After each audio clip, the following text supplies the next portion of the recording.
and social isolation. It has now been proven, particularly from the statistics in Italy, that the deaths started after the lockdowns. The lockdowns, the social isolation, and the panic induced in the people by the dishonesty of the propaganda and the corrupt media actually caused any deaths, any increased deaths in 2020. And then, to my horror, I came to know that they were going to introduce a vaccine, or such that they called it. And this was based on altering the genome. This was injecting in a substance that ordered your genes to start making or producing a protein called spike protein. And that is a toxin. And unfortunately, anybody who took the vaccine is probably damaged to a lesser or greater degree. That is the reality. I totally objected, and I couldn't believe that any doctor, I mean any doctor, from an intern to a senior consultant, could contemplate injecting a viral altered messenger RNA into human beings. Never mind pregnant women or children. It was an absolute crime. And I obviously, as you can see from the notice, I objected to that. But not only did I object to what was going on, I asked my academic body, the Irish College of General Practitioners, the Department of Health, and the Medical Council those questions. I got no answers. Zip, nothing, not a sausage. Not a thing came back to me. They totally ignored me. Then they took me before the Medical Council for a kangaroo court with 2 days' notice, no legal representation, and decided, in spite of their own legal advisors saying it would be draconian to suspend me, they suspended me. Took me before the High Court. I was treated with absolute and utter contempt by the President of the High Court. I've never seen anything like it. Shame on them! Shame on them! Shame on them! Shame on them! Shame on them! Shame on them! Shame on them! Sorry, shut the fuck up, will you? I'm a dog. I'm a dog. I'm from Dublin. I don't want to take any of that shit, you know? And we got dogs here. Anyway, they took me into the High Court, and I was deprived of all medical income with 2 hours' notice to close down my practice. Absolutely ridiculous. Totally corrupt. They weren't working on any scientific basis. They were working on orders from politicians. And this is what this rally is about. This rally is about not allowing individual politicians or groups of politicians, or even worse, bureaucrats, to dictate what can or cannot be said. So that at the end of the day, we cannot possibly allow a group of politicians who are intrinsically corrupt and bureaucrats who are feathering their own nest to dictate and tell us what words are acceptable. Because the next thing they'll be telling us is what will be misinformation. And everything I asked, everything I said, would at that stage have been caused misinformation. It is now proven to be right. Everything I asked and everything I said was the truth.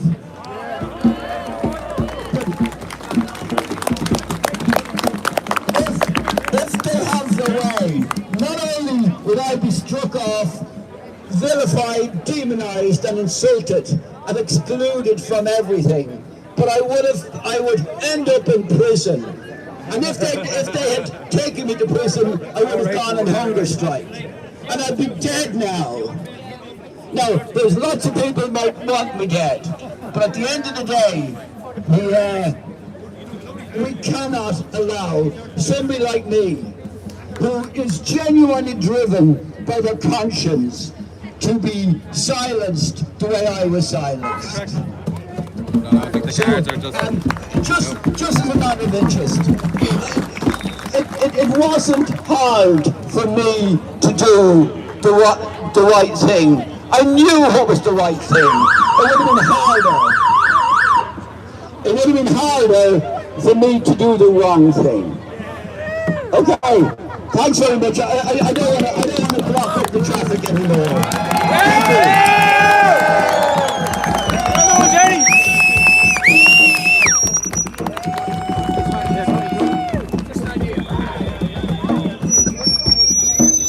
You mean the people over there?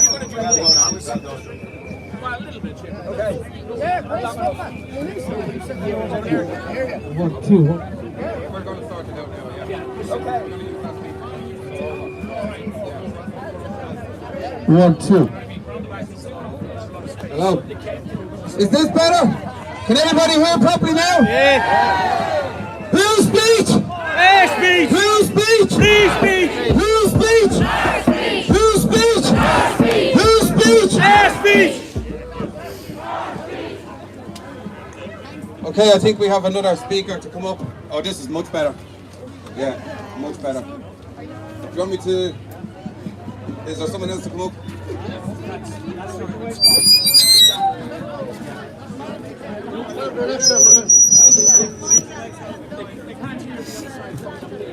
They'll have to come around. There's nothing we can do. We haven't got surround sound, you know. They'll have to come around. They'll have to come around. Take over the streets. They're our streets. We're taking our streets back. We're taking our speech back. And it all begins here. On our country. And our country. This is where it starts. It starts here.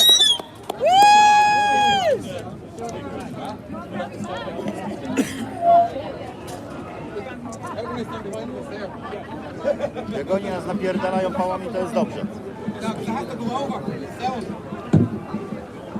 Nie mówię personalnie. Wiem.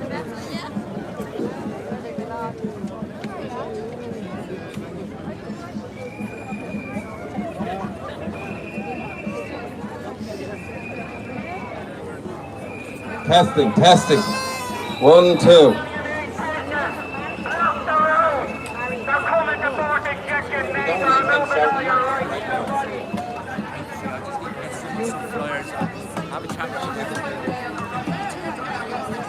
Trina, can I have that sign? Michelle's here. I have a sign for you, darling. Okay, can we please have some silence for the speakers, please? Can we have some silence and respect for the speakers, please? Thank you very much. Thank you. We're going to have Sarah, she's going to come up and speak. Can we give Sarah a round of applause? Takes a lot of courage. Takes a lot of courage to come up and speak in front of everybody. It's not easy. We're not trained for this. We're just normal people trying to fight for our country. So please have respect for the speakers. Thank you. Good afternoon. Go on, Sarah. Please go easy. It's baptism of fire. I'm not a public speaker. I'm not a politician. My name is Sarah. I'm a proud patriot. I'm a proud citizen, and I'm a proud nationalist.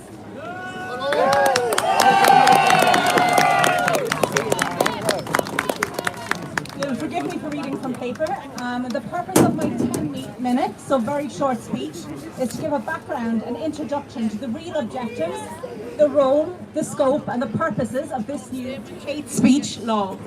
The next, much more experienced speakers and experts later on will delve into the detail of this proposed hate speech law and its hidden implications, broadness and unconstitutional nature. I'm just setting the scene as to the why, the real motives behind this law, we call it, hate speech law.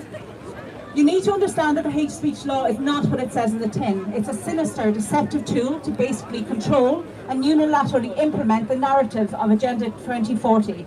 and turn all EU countries into one big melting pot through replacement migration. The beauty of Ireland, as we know it, as we've grown up, is it's Irish. Ireland and her culture have been carried and passed down generation to generation through her people, through song, stories, literature, poetry, and has been fought for fiercely over 800 years. Our national identity will be a thing of the past if this continues, as we move from being a foreign nation to just another state of the EU, through the plan for multicultural Europe through mass replacement migration. What is underway now is part of a concerted effort in the planning for many years. I'm going to look briefly at 3 of these premeditated setups in layman's language, as I would want to hear it. I'm going to look at what is replacement migration, Ireland Agenda 2040, and the 2018 UN Migration Pact. What I'm about to say is all fact. It's on the government website, you'll find it online. None of this is pure fact. So what is replacement migration? According to the UN, replacement migration refers to the international migration that a country would need to prevent population decline and population aging resulting from low fertility and mortality rates. I mean, why not just address the fertility rates? Why not address the mortality rates? Why not invest in healthcare or provide financial incentives to building families instead of making it financially impossible for parents to support large families? Why are we importing a population?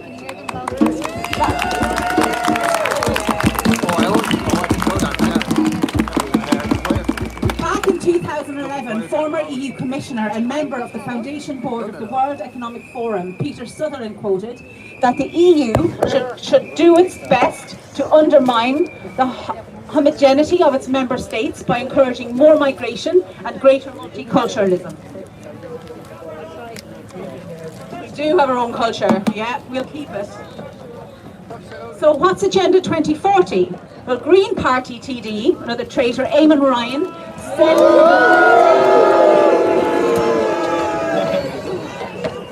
in the Dáil back in 2016 that we have to start planning for being an island of 10 million people, and among that bringing in people as refugees in scale. Simon Coveney TD also quoted in Project Ireland 2040 that our population is expected to have increased by 6 million people by 2040. But he also said in the Shannon last year, in April 2021, that we would need to embrace an island of 10 million people as part of the Project Ireland 2040 framework. It's great, right? You know, when there's no funds to look after our own homeless, our own healthcare, our own young people trying to get on the property market, we're bringing in 6 million people in the next 18 years.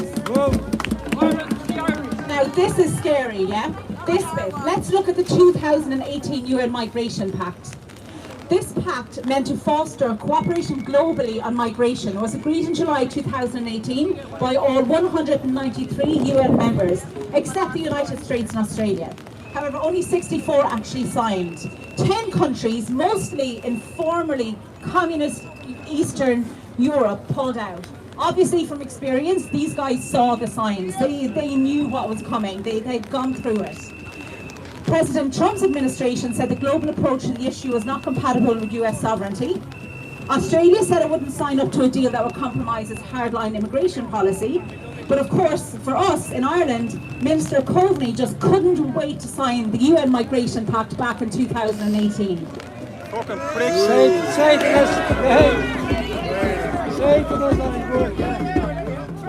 So let's look at just 2 of these objectives that are important for today.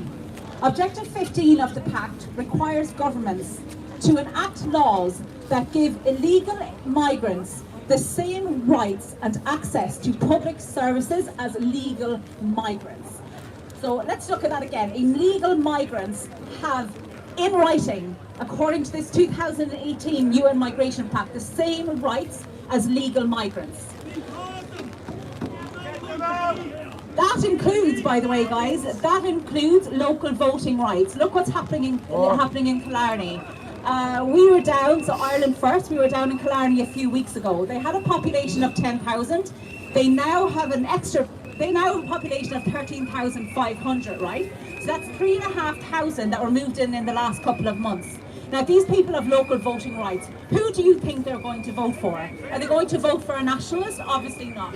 No, they're going to vote for the people who brought them in and gave them our hard-earned taxes that should be going to our people, to our children, schools, education, health centre, roads, farmers. We could go on and on.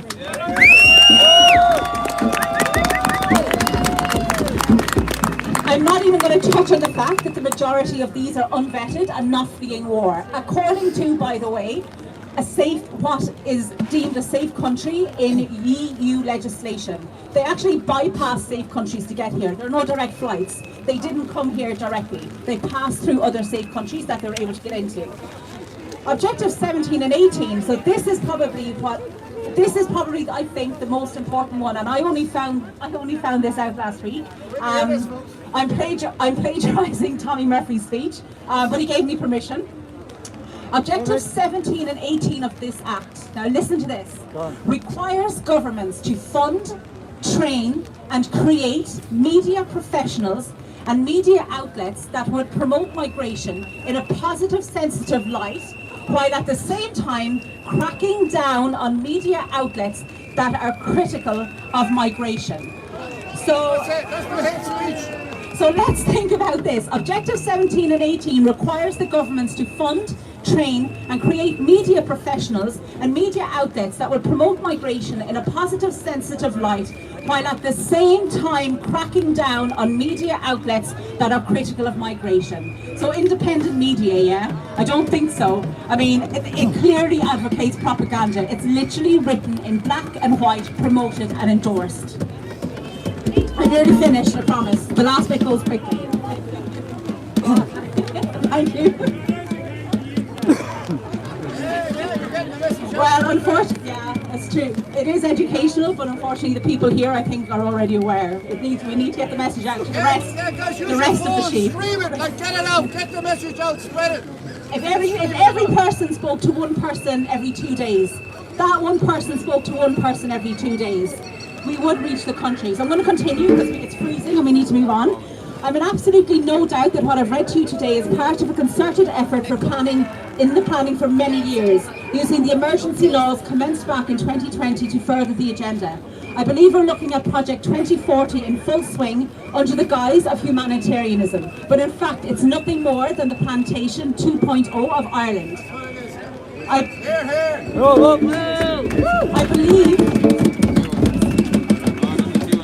believe that the reason this is happening now is because it's been pushed forward. We were supposed to be in lockdown until March of 2025. However, with worldwide protests and the failure of the vaccine mandates, obviously they thought everyone was sheep. They are destroying the first part of the plan. They moved straight into the next phase, which is mass immigration phase. On freepress.ie, just one of the leaders of the party I'm a member of, he found a piece from the AMFIP, which is the Asylum, Migration and Integration Fund. So the AMIF on freepress.ie, financed by the EU to the tune of 9+ billion euros, managed here in Ireland by friend of Peter Tatchell, Roderick O'Gorman, another one.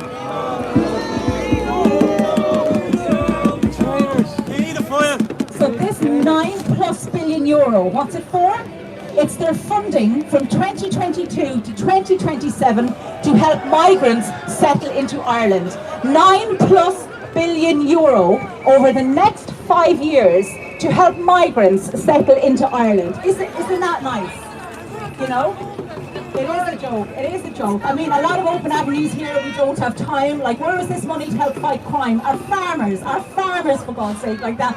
The heart of Ireland, our food, our farmers, our homeless, our young people trying to get on the property ladder. Another can of worms, not for today. 5 minutes, guys, I promise. 4 minutes. Well, I'll just go wrap up now. We gotta keep moving now. Okay.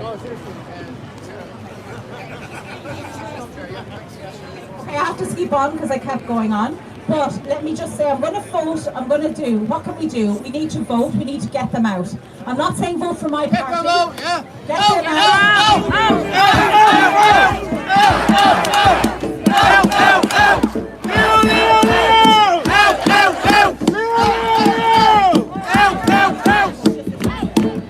So I'm not saying vote for my party, Ireland First. There are there are many nationalist parties. There's Irish Freedom Party, the National Party. It doesn't matter. There are independents that follow the line. It doesn't matter. We just need to get these guys out. It doesn't matter. Just vote nationalist and vote someone that's going to put Ireland first.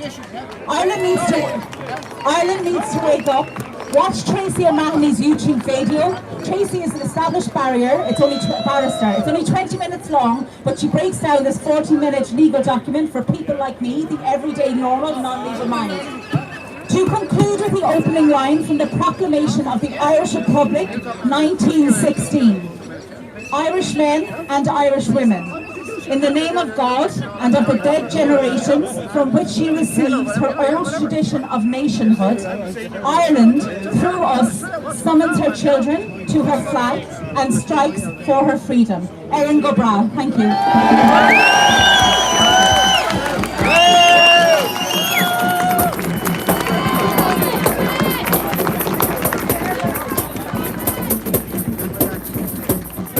Thanks so much. Like I said, I'm here anyway as a sovereign man. A lot of us are here, sovereign men, women and children. That's what we are. We're not going looking for freedom. We are free. We're going to assert our freedom. And we're going to assert our right to live freely on this planet. And our terms are going to shut us up. No! I have a very great woman here with me here, Noreen O'Shea. From Newbridge, alright, Noreen. And she's been out fighting on the streets of Newbridge trying to defend the place from another plantation that's going on. The whole country has been planted. Plantation 2.0. It's now our own shower done it to us. But Noreen has been out doing fantastic work. And it's a big story. The hate speech is only part of the little scheme of attack that we're under. It's coming from all sides. So I just asked Noreen to say a word or two now if we can give her a welcome. Thanks very much.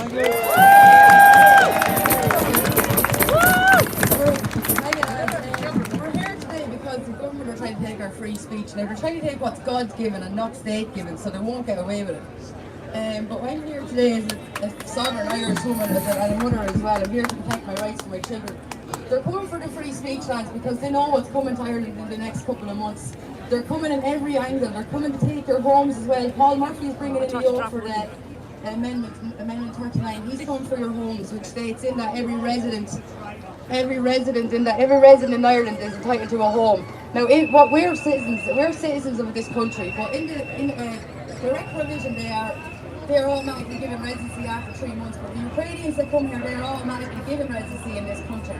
So with the amendment 39 that's coming in, they're coming for your homes because in that states the government has the right to delimit the right to private property. So in that article it states that if you have a room empty in your house, the government have a right to come and fill that with Ukrainian people. And that's what's coming. They're coming for your speech now because they know they have to shut you up because you're going to rise. You see all over the country with the modular homes, people are coming to rise because these people are unvetted. They're not looking after the Irish, but they are looking after the immigrants that are coming in here because they're being looked after in hotels where we have 11,000 Irish homeless in this country. 4,000 of them are children. Now they're only the homeless that are in they're in the homes. They're not the homeless that we see on the streets. The government don't care about them. So there's more than 11,000 people in this country homeless. And for instance, the government has spent €5 million on bringing Ukrainian pets over to this country. While we have had 534 Irish men and women die on our streets and they haven't spent a penny to look after them people. The government's priorities are wrong in this country. They're for the EU and they're for the WEF. But we are Ireland and Ireland's first. The Irish people is first. What's happening in this country is wrong. All parties in this country, I really urge us to all join together because we're the majority when we unite together. What we have now is the Freedom Party, we have Ireland first. We all need to unite and then we are the majority. When we're the majority, the government, when we stand up, they have to sit down. And that's what we need to do. We need to unite, we need to get everyone to come together, all the separate groups, and unite, and then we go to them and we take them out. But until then, it's not going to happen. We need every group in the country to come. We need all the groups that are going around with the modular homes. We need all them groups in the country to come together. Kildare, Wicklow, Cork, I think Fermoy, everywhere, East Wall. We all need to unite and go to the Dáil and get them out, because that's what we need to do. All these separate groups, it's not working. We're playing right into the government's hands because we're all in separate little boxes in either way. You've got the anti-vax party, but it's all connected. Everything is connected. 20, 30, 20, 40, everything has been connected. It's all been there for the last 50 years. And that's what's happening. What we see in Ireland now, it's only coming to fruition because they're running out of their time. And they know they're running out of their time. And that's what's happening. They're finished. They are finished. We're here today to tell them they're finished. It's not going to happen. We're children of our God. They're satanic sellouts. They're satanic sellouts and their days are numbered. We're coming for you now, and that's it. We have them now. We're not taking our country. Thanks, Laurie. Yeah, and hopefully Malik Stevenson said he's hoping to be here today. We'll be having more people to speak at the end. We're going to go on a circuit of the city now in a few minutes and bring our message to them. And at the end we'll have some other speakers, some great speakers, people who want to speak. But they're come from East Wall. They're joining us. I'm sure everyone from me was at the East Wall. We all need to link up. And Fair play to them. I know it's free speech and people about unity. It's controversial, but I'm not a big fan of unity myself. I think unity has always been a catchword of totalitarianism. People like me say, don't like me saying that, you know. We all have our different opinions. We don't all have to be the same. But yeah, absolutely, yeah. And it's not just the government or the opposition, it's the regime, the cabal that are running this world. The international bankers. The Communist Irish Party. Actually, I was saying the biggest advocates for this law in Dublin was the Zionist lobby, the ADL, the Anti-Defamation League, for putting a huge submission there about the problems of anti-Semitism in Ireland. And they wanted this law in so that they could stamp down on anti-Semitism in Ireland. Because it was such a big problem, you know, apparently. But they're pushing this, you know. So I'd love to, any recognize this guy here beside me?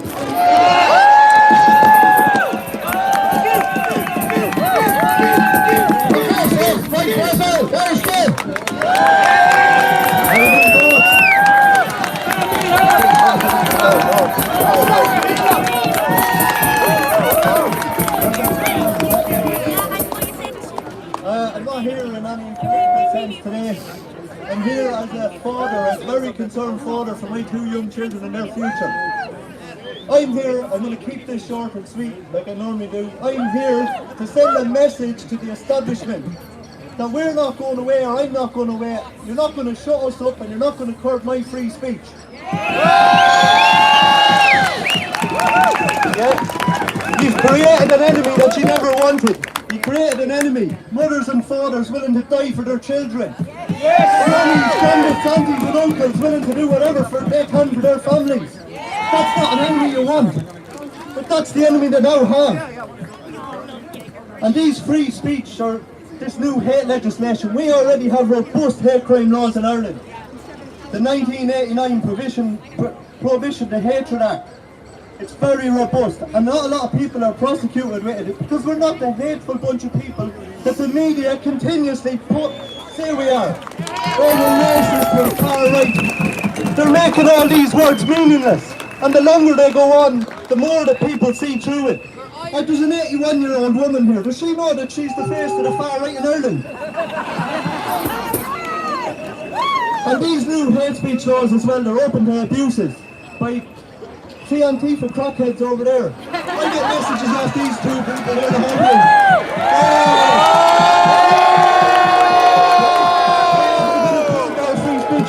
We can't wait for the hate speech legislation to come in, because we're going to get you put in jail. Try it, right? Try it. It's not going to happen. And you think shutting down O'Connell Street for an hour is bad? It's doing to the establishment. We're going to shut down the country if you don't stop pretending that these people come into the country and create all the people in East Wall and the communities around the country doing their bit and shutting down the port.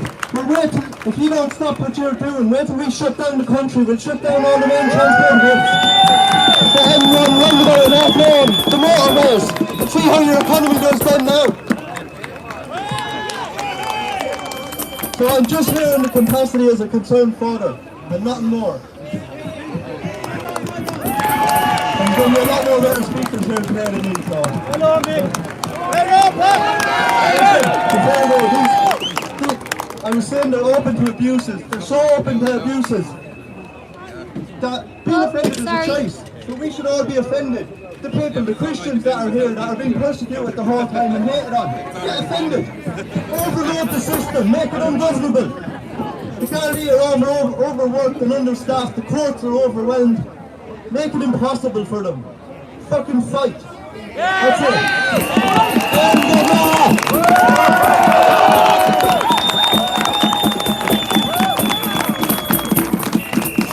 Well played to Michael.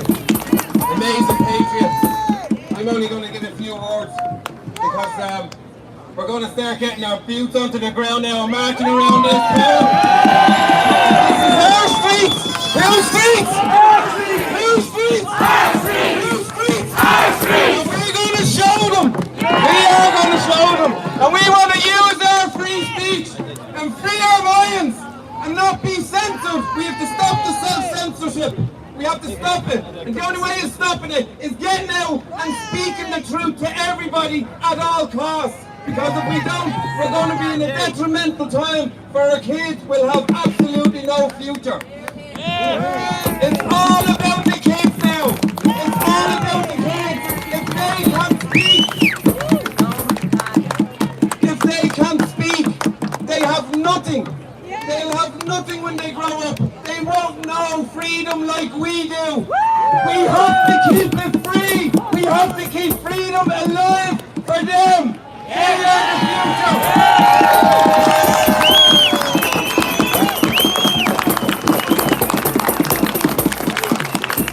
So in the grace of God, we'll say in our Father to bring His grace on us, because it's Him that gives us freedom. Because it's the truth that sets us free. In the name of the Father, and the Son, and the Holy Ghost. Amen. Our Father, who art in heaven, hallowed be thy name. Thy kingdom come, thy will be done, on earth as it is in heaven. Give us this day our daily bread, and forgive us our trespasses, as we forgive those who trespass against us. And lead us not into temptation, but deliver us from this satanic government. Amen.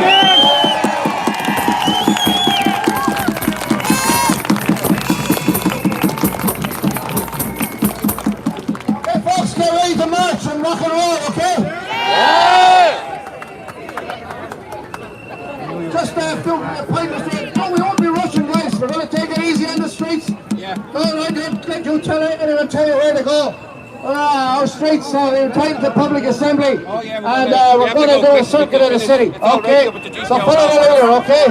We're heading south first. We're going a little walk and end up the GPO. Well, we're heading up towards James Street first, yeah? But no, everybody wait, we'll all take off together, right? Nobody's rushing anywhere, right? Sorry. Down that yellow, come here a minute.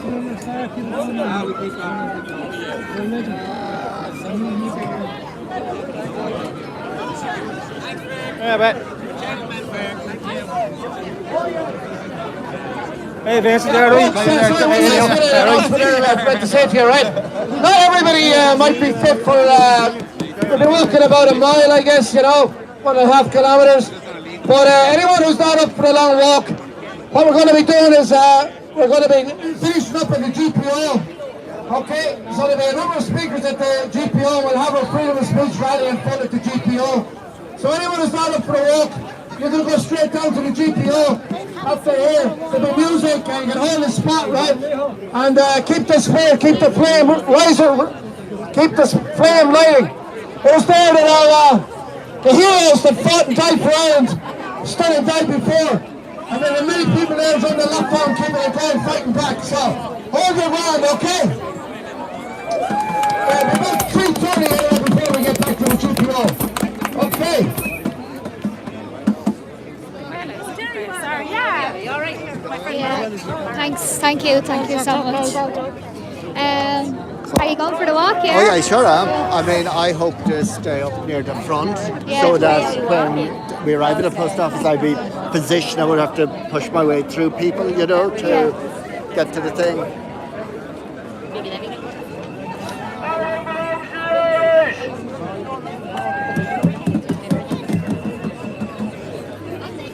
Hello, hi there. Thanks. Oh, you're still there. You sure do. You sure